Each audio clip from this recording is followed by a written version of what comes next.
Congress agenda anti Hindu agenda. ఇలా 2014 లోపల మతహింస నిరోధక చట్టం పేరు మీద ఒక చట్టం తేవాలని సోనియా గాంధీ నేతృత్వంలో ఉన్నటువంటి UPA 2 ప్రభుత్వం ప్రయత్నం చేసింది.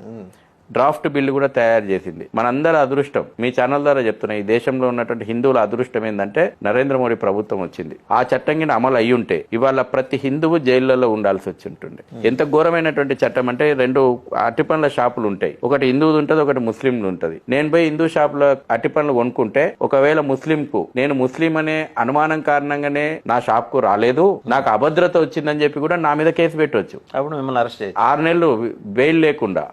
లేదు, ఒక నేను వాసుదేవన్ గారిని చూసి నాకు అభద్రత వస్తుంది, మనసులో నాకు నిద్ర పడతలేదు, భయం అనిపిస్తుంది, వాసుదేవన్ గారిని చూస్తే ప్రత్యక్షంగా కూడా కాదు, ఈ అనంత్ టీవీ ఛానల్లో మిమ్మల్ని చూస్తాడు ఒక ముస్లిం ఎక్కడో కూర్చొని, మీ ముఖం చూస్తే ఆయనకు భయం అవుతుంది, ఆయన పోయి కేసు పెట్టవచ్చు, మిమ్మల్ని 6 నెలలు అరెస్ట్ చేయాల్సే అవకాశం ఉంటది. ఇంత ఘోరమైనటువంటి డ్రాఫ్ట్ ఎవరిని అంతే ఈ దేశం లోపల హిందువులను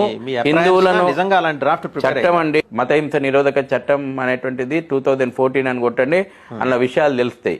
అటు పలానా ముస్లిం కు మీ మీద అనుమానం వచ్చినా మీ మీద కేసు పెట్టవచ్చు. మీరు ఎన్నడూ జీవితంలో కలవని వ్యక్తి అయినా సరే, మీరు ఇక్కడ జూబ్లీ హిల్స్ ఉంటాడు, ఆయన ఎన్నో కరీంనగర్ లోనో వరంగల్ లో ఉన్న ఈ అనంత్ టీవీలో మీ ముఖం నచ్చక మీరు మీ ముఖం చూస్తే భయం వస్తే మీ మీద కేసు పెట్టవచ్చు. ఇంత ఘోరమైన చట్టం ఈ దేశం లోపల హిందువులను సెకండ్ గ్రేడ్ సిటిజన్లుగా ట్రీట్ చేసేటువంటి చట్టం చేయబోయింది. ఈ దేశంలో ఉన్నటువంటి హిందువుల అదృష్టము నరేంద్ర మోడీ గారి ప్రభుత్వం వచ్చి ఆ చట్టం కార్యరూపం దాల్చలేదు.